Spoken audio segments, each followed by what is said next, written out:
There once was a penguin called Jonty Gentoo. He lived with his aunts in a pond at the zoo. His aunts told a tale of a land far away. And there, where the sun shines all night and all day, are thousands of penguins who slither and stroll on the snow and the ice all around the South Pole.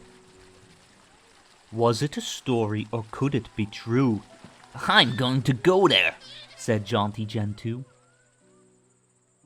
The aunts were adoring, the keeper was kind, but Jonty Gentoo had escape on the mind. He longed for the snow and he dreamed of the pole. "To reach it," he said, "is my one dearest goal." His aunt said, "Grow up, eat your fish, and talk sense." But Jonty had noticed a gap in the fence. And one moonlit midnight he squeezed his way through. "It's time for adventure," said Jonty Gentoo.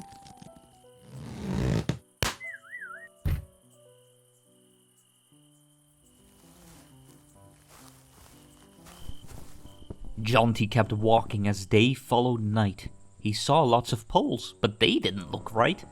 A flagpole, a barge pole, a pole for a tent. Not one of them looked like the pole his aunts meant. Then, just as his feet felt as tired as could be, he came to a cliff and looked down at the sea. Bright and inviting, sparkling in blue. Into the water dived Jonty Gentoo.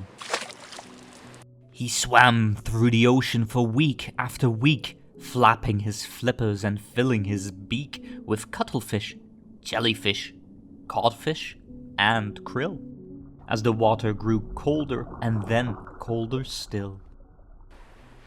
Till one snowy day as he came up for air, he couldn't help feeling, "I'm just about there." And a wide frozen wilderness came into view. "The land of the penguins," said Jonty Gentoo. But where were the penguins, and where was the pole? He waddled for weeks, but he met not a soul.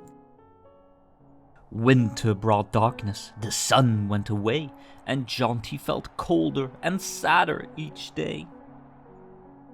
Matters grew worse when a huge bearded seal decided a penguin might make a good meal. Till a white furry creature appeared and said, "Shoo!" And the seal fled in terror from Jonty Gentoo. "Thank you," said Jonty. "I did get a scare." "My pleasure," replied the enormous white bear, then added, "How else may I help you today?" "Perhaps," Jonty said, "you could tell me the way to the famous South Pole?" But the polar bear said that Jonty had come to the North Pole instead, though there wasn't a pole there as far as he knew. "What terrible tidings," said Jonty Gentoo. Winter went by, and when summer came round, a grey and white tern fluttered down to the ground. "Good heavens," she cried, "what a curious sight! You look like a penguin, but can that be right? I've never before seen a penguin up here, but at the South Pole, which I visit each year, are thousands of penguins exactly like you." "Can you show me the way there?" asked Jonty Gentoo. "Yes," said the tern, and she took to the air. So Jonty Gentoo said goodbye to the bear. "Bye-bye." "Bye." Then the bird in the sea and the bird in the sky, one diving deep while the other flew high, traveled together through sunshine and storm for mile after mile till the waters grew warm. There were swordfish that soared, there were blue whales that blew. "This is the life," declared Jonty Gentoo. But Jonty grew tired and his flippers felt sore. He found it too hard to keep up any more. Then, "Look," said the tern, who had spotted a boat on board to the man in a bright yellow coat. "Great Scott, it's a penguin," they heard the man say. "Hop in, little penguin, we're going your way." Jonty climbed in and made friends with the crew. "So now I'm a sailor," said Jonty Gentoo. At last the boat landed, and there on the shore Black, white, and orange stood penguins galore.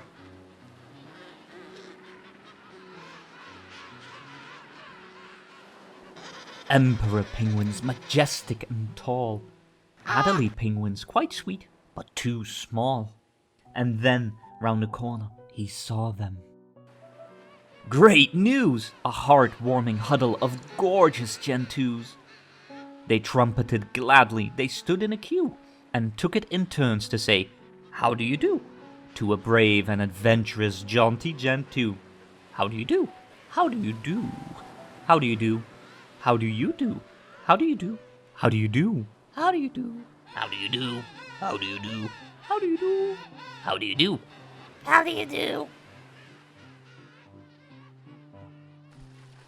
And half a year later, the tern turned and flew back north to the bear, stopping off at the zoo to visit the aunts who said "ah" and then "ooh" when the tern told the story of Jonty Gentoo. The end.